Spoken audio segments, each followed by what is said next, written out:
State police say a 12-year-old boy opened fire in a packed school gym in Roswell yesterday morning, sending 2 kids to the hospital. It happened in front of about 500 students. The shooting lasting only 10 seconds. And as Matt is about to tell you, one teacher helped put a stop to it. Hey, Matt. Good morning, Elizabeth. Yeah, thank God he did. We are getting a much better idea of what happened yesterday in that gym and how one man, a social studies teacher, stopped the shooter. He hears the first shot and thinks that it's a firecracker. He starts to turn and sees that the young man shoots and shoots. The governor is talking about this gentleman, John Masterson, an 8th grade social studies teacher at Brendo Middle School. 12-year-old Mason Campbell. This boy is the one he stopped. Investigators say the boy pulled out a 20-gauge shotgun with the wood stock cut off, pulled it out of a band instrument case, and then started shooting in the gym. He hit an 11-year-old boy in the face and the neck, critically hurting him, and then hit a 13-year-old girl in the shoulder, seriously hurting her. That is the young lady right there. The teacher, John Masterson, then walked up to Campbell, the boy with the gun, asked him to put that shotgun down. We are told Campbell had it pointed at Masterson, the teacher, at this point, but then thank goodness he did put it down. This is that boy's home where investigators were yesterday trying to search, figure out where he got the gun from. Now going back, Masterson, the teacher, held the boy up against a wall until a state police lieutenant who was dropping off his own kid at the school was able to take over. I can tell you that today we've done over 60 interviews. I appreciate the assistance from our law enforcement partners that have come to this area to aid us and that are from here. Mexico State Police Chief Pete Casetas there, and many friends and family members of both the 11-year-old boy and the girl, Kendall Sanders, a 13-year-old, rushed to the hospital in Lubbock to be with them. They are still there this morning. Now, as those 2 children were hurt and being rushed to the hospital, other students who saw what happened were left simply shocked. Our Emily Younger talked with them. She is live at the Brendo Middle School this morning. Emily, this has got to be one very tough situation for these youngsters. Definitely, Matt. I mean, for many of these students who witnessed what happened here yesterday, coming back to this school might not ever be the same. I'd like to go back to school because I want to learn, and I don't want to go back if there's something that somebody's going to hurt me. 11-year-old Joshua Ramirez was one of the many young kids who witnessed the shooting at Brendo Middle School yesterday. He says after he heard the first gunshot, he and his friends hid under the bleachers and put their backpacks over their heads for protection. Witnesses say 12-year-old Mason Campbell shot an 11-year-old boy in the face. The family wished for his name to be unidentified. Police say 13-year-old Kendall Sanders was hit with shrapnel in her shoulder area. Both kids were airlifted to a Lubbock hospital. Both have had surgery. Kendall is expected to be okay. The 11-year-old was taken into his second surgery last night. He remains in critical condition. For those who witnessed the shooting, they say the shock is beginning to sink in.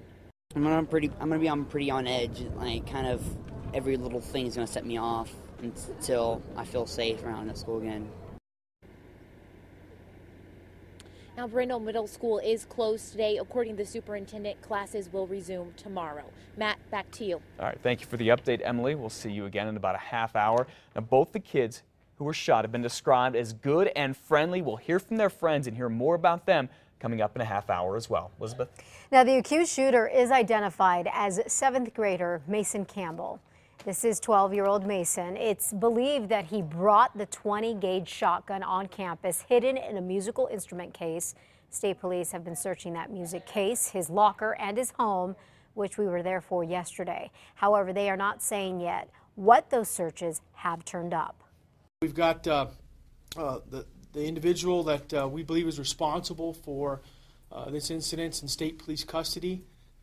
We are yet to determine where we're taking him. We won't have that information as of yet. State police say Mason Campbell is being charged, but they're not saying what those charges are just yet. Police would not confirm that Campbell was taken to an Albuquerque psychiatric hospital. However, News 13 has confirmed that he was. It's very scary, very, very scary. That could have been him. There they are, parents hugging, praying, and waiting in the parking lot of the Roswell Mall just a few miles south of the school where kids were rushed by bus after the shooting. Police told families they would bring in parents about 5 at a time to go ahead and be reunited with their children and sign them out. Now, the other parents, some of them had to wait for their names to be called. And in some cases, that was hours, some long and emotional hours for parents there. Well, condolence, support, and prayers have been offered from all across the state and all across the country to folks in Roswell. And one main message from the state and school leaders here is to make sure the kids, particularly the ones who actually saw the shooting happen, go ahead and get the help they need to deal with this awful tragedy. News 13's Samantha McDonald is live in a Newsplex with more. Good morning once again, Sam. Good morning, Matt. Well, students are out of school today, and when they return Thursday, counselors will be made available to them. But even while they are out of school, a number of agencies are standing by. They're helping to provide with any kind of counseling at any hour of the day or night. This kind of violence against children is upsetting to everyone, but especially to those close to it. Teachers, students, and students' parents who were scared by yesterday's event. The Red Cross of New Mexico says volunteers from Roswell, Hobbs, and Las Cruces have already delivered food and water to the first responders, who are now tasked with the long investigation at Berendo Middle School. State agencies are also available to help the community deal with the psychic trauma. Just to have known that someone walked into a school, and so it has impacted the entire community.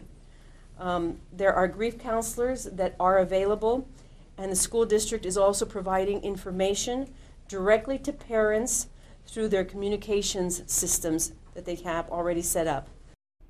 New Mexico's Department of Human Services says its contracted partner, Turquoise Health and Wellness, is also offering free counseling to the hundreds of parents, students, and staff affected.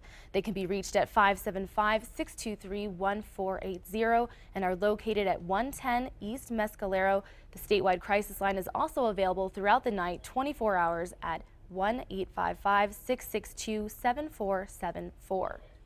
And Governor Martinez says the state's Public Education Department and Children, Youth, and Families Department in Roswell are also there. This kind of violence doesn't just impact the people who were there. Back to you, Elizabeth.